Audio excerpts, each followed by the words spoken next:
அகிலம் நியூஸ் உறவுகளுக்கு வணக்கம். அகிலம் நியூஸின் இரவு நேர பிரதான செய்தி அறிக்கையில் முதலில் தலைப்புச் செய்திகள்.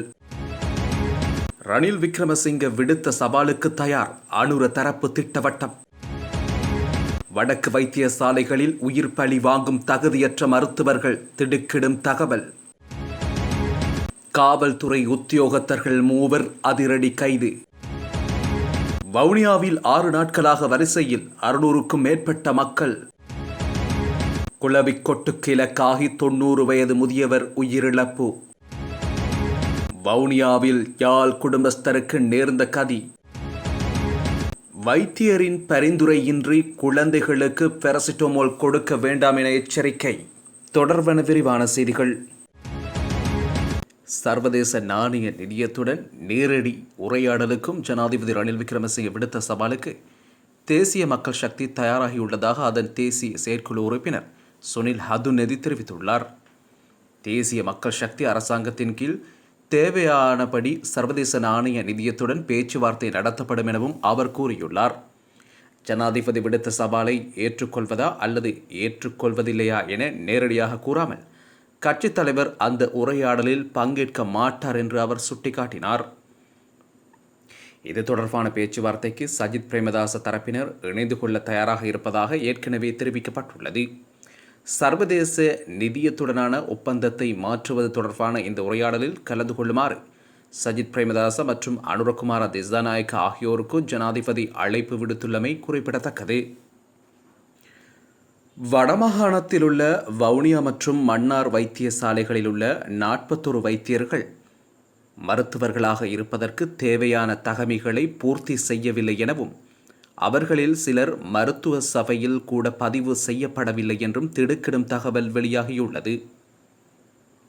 மன்னார் வைத்தியசாலையில் பட்டதாரி பெண்ணொருவரின் மரணம் மற்றும் வவுனியா வைத்தியசாலையில் பிரசவத்தின் போது சிசு உயிரிழந்தமை தொடர்பில் விசாரணைகளை மேற்கொண்ட சுகாதார அதிகாரிகள் அவ்விரு வைத்தியசாலைகளின் வைத்தியர்களின் தகமைகளை பரிசோதித்த போதே இந்த தகவல் வெளியாகியுள்ளன. அதன்படி வவுனியா மற்றும் மன்னார் வைத்தியசாலைகளில் கடமையாற்றும் வைத்தியர்களில் 41 பேர் 3ஆம் நிலை சேவையில் தகுதி பெறவில்லை என தெரிய வந்துள்ளது. இந்த 41 மருத்துவர்களில் சிலர் அரசு மருத்துவ கவுன்சிலில் பதிவும் செய்யப்படவில்லை. இதேவேளை அவர்கள் தோற்றவிருந்த மொழி பரீட்சை மற்றும் ஏனைய உயர்தர பரீட்சைகளுக்கு மேலும் ஒரு குழு வைத்தியர்கள் ஆஜராகவில்லை எனவும் தகவல் வெளியாகியுள்ளன. மன்னார் மற்றும் வவுனியாவில் 2 மரணங்கள் தொடர்பில் விசாரணை நடத்தி வரும் சுகாதார புலனாய்வு குழுவினர் வெளியிட்ட இந்த தகவல்கள் அதிர்ச்சியை ஏற்படுத்தியுள்ளது. இந்த தகவல் வெளியானதை அடுத்து மருத்துவர்கள் தகமைகள் தொடர்பில் வடக்கில் உள்ள பல தன்னார்வ தொண்டு நிறுவனங்கள் தகவல் அறியும் சட்டத்தின் கீழ் வடக்கில் உள்ள மருத்துவமனைகளில் பணிபுரியும் அனைத்து மருத்துவர்களின் தகுதிகள் மற்றும் பிற விவரங்களை கோரி விண்ணப்பங்களை சமர்ப்பித்துள்ளதாகவும் தெரிய வருகின்றது. போதைப்பொருள் விற்பனை செய்யும் வீடு என அடையாளம் காணப்பட்ட வீடொன்றில் சந்தேகத்துக்கிடமான முறையில் தங்கியிருந்த 3 காவல்துறை உத்தியோகத்தர்கள் கைது செய்யப்பட்டுள்ளனர். மத்துகம காவல்துறையில் கடமையாற்றும் 3 காவல்துறை உத்தியோகத்தர்களே இன்று இவ்வாறு கைது செய்யப்பட்டுள்ளனர். சந்தேகத்திற்குரிய 3 உத்தியோகத்தர்களும் போதைப்பொருள் விற்பனை செய்யும் வீடொன்றில் தங்கியிருப்பதாக வெளிப்பண்ண காவல்துறையினருக்கு கிடைக்கப்பெற்ற தகவலின்படி இரவு ரோந்து பணியில் ஈடுபட்டிருந்த அதிகாரிகள் குழுவினால் சந்தேக நபர்கள் கைது செய்யப்பட்டுள்ளனர். அதன்போது சந்தேக நபர்கள் போதைப்பொருள் பயன்படுத்துவதற்கு அங்கு தங்கினார்களா என்பது குறித்து விசாரணை நடத்தி வருவதாக காவல்துறையினர் தெரிவித்துள்ளனர். இந்த நிலையில் சந்தேக நபர்கள் மருத்துவ அறிக்கையின் பின்னர் நீதிவான் நீதிமன்றில் முன்னிலைப்படுத்தப்படவுள்ளனர். சம்பவம் தொடர்பான மேலதிக விசாரணைகளை வெளிப்பண்ண காவல்துறையினர் மேற்கொண்டு வருகின்றனர். வவுனியா குடிவரவு குடியகழ்வு திணைக்களத்தின் முன்பாக 6 நாட்களுக்கு மேல் அடிப்படை வசதியின்றி வீதியோரத்தில் இரவு பகலாக காத்திருக்க வேண்டிய நிலையை ஏற்படுத்திய அரசாங்கத்துக்கு வாக்களிக்க வேண்டுமா என கடவுச்சீட்டுக்காக காத்திருக்கும் மக்கள் விசனம் வெளியிட்டுள்ளனர்.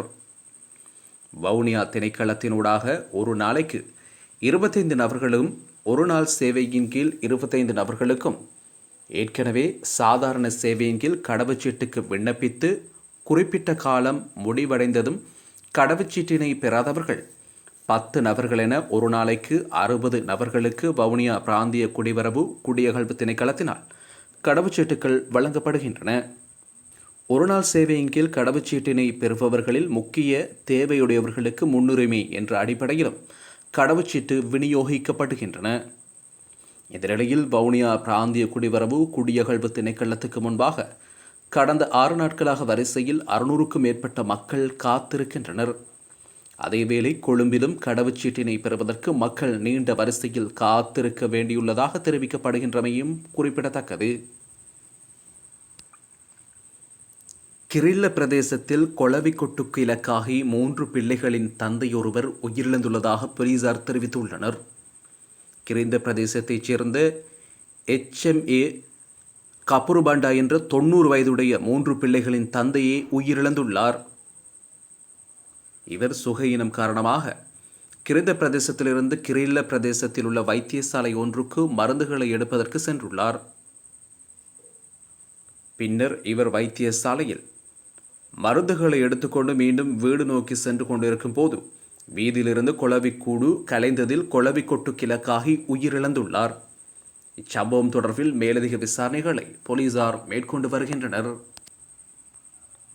வவுனியாவில் கூறிய ஆயுதத்தால் தாக்கப்பட்டு இளம் குடும்பஸ்தர் ஒருவர் இன்று உயிரிழந்துள்ளதாக பூவரசன் குளம் போலீசார் தெரிவித்தனர். கடந்த செவ்வாய்க்கிழமை வவுனியா கற்பகபுரம் பகுதியில் தனது நண்பர்களுடன் மது விருந்துபசாரத்தில் கலந்து கொண்டு இளைஞர் ஒருவர் மீது அங்கு வந்த குழுவொன்று கூறிய ஆயுதத்தால் தாக்கிவிட்டு தப்பிச் சென்றுள்ளனர். சம்பவத்தில் காயமடைந்தவர் வவுனியா வைத்தியசாலையில் தீவிர சிகிச்சை பிரிவில் அனுமதிக்கப்பட்டு மேலதிக சிகிச்சைக்காக அனுராதபுரம் வைத்தியசாலைக்கு கொண்டு செல்லப்பட்டு மீண்டும் வவுனியா வைத்தியசாலையின் தீவிர சிகிச்சை பிரிவில் அனுமதிக்கப்பட்டிருந்தார். இந்த நிலையில் சிகிச்சை பலனின்றி அவர் இன்று உயிரிழந்துள்ளதாக கூறப்படுகின்றது. உயிரிழந்தவர் யாழ்ப்பாணம் சில்லாலை பகுதியைச் சேர்ந்த 36 வயதான குடும்பஸ்தர் என தெரிவிக்கப்படுகின்றது. வவுனியா வைத்தியசாலையில் சடலத்தை பார்வையிட்ட மாவட்ட நீதிபதி இது தொடர்பான வாக்குமூலங்களையும் பெற்றிருந்த நிலையில் சம்பவம் தொடர்பில் பூவரசன் குளம் போலீசார் மேலதிக விசாரணைகளை முன்னெடுத்துள்ளனர். குழந்தைகளுக்கு அதிக அளவிலான பாராசிட்டமோல் கொடுப்பதனால் வைத்தியசாலைகளில் பல குழந்தைகள் அனுமதிக்கப்படுவதாகவும் இதனால் குழந்தைகளின் கல்லீரலுக்கும் அதிகளவு பாதிப்பு ஏற்படுவதாகவும் கொழும்பு தேசிய வைத்தியசாலையின் நச்சு விவரங்கள் மைய தலைவர் வைத்தியர் ரவி ஜெயவர்தன வலியுறுத்தியுள்ளார். சுகாதார ஊக்குவிப்பு பணியகத்தில் நேற்று நடைபெற்ற செய்தியாளர் சந்திப்பின் போதே அவர் இதனை குறிப்பிட்டார். வைத்தியர்களின் பரிந்துரைகளில் பாராசிட்டமோல் மருந்தை கொடுக்க வேண்டும். குழந்தைகளுக்கு காய்ச்சல் ஏற்படும் போது அதிக அளவு பாராசிட்டமோல் கொடுக்கப்படுவதால் குழந்தைகளின் நிலை மேலும் மோசமான நிலைக்குள்ளாகும். சில பெற்றோர்கள் குழந்தைகளுக்கு காய்ச்சல் கண்டறிந்தால் பாராசிட்டமோலை அதிக அளவில் கொடுக்கின்றனர். இவர்களுக்கு மருத்துவ ஆலோசனைப்படி திட்டமிடப்பட்ட அளவை வழங்க வேண்டும். இது தொடர்பாக மேலதிக ஆலோசனைகளை பெற்றுக்கொள்ள 0112-686-143 என்ற இலக்கத்திற்கு அழைப்பு ஏற்படுத்த முடியும் என அவர் குறிப்பிட்டுள்ளார். இத்துடன் அகிலம் நியூஸின் இரவு நேர பிரதான செய்தி அறிக்கைகள் நிறைவுக்கு வருகின்றது. இலங்கையின் பிரதான செய்திகளை அறிந்து கொள்ள அகிலம் நியூஸுடன் இணைந்திருங்கள். நன்றி, வணக்கம்.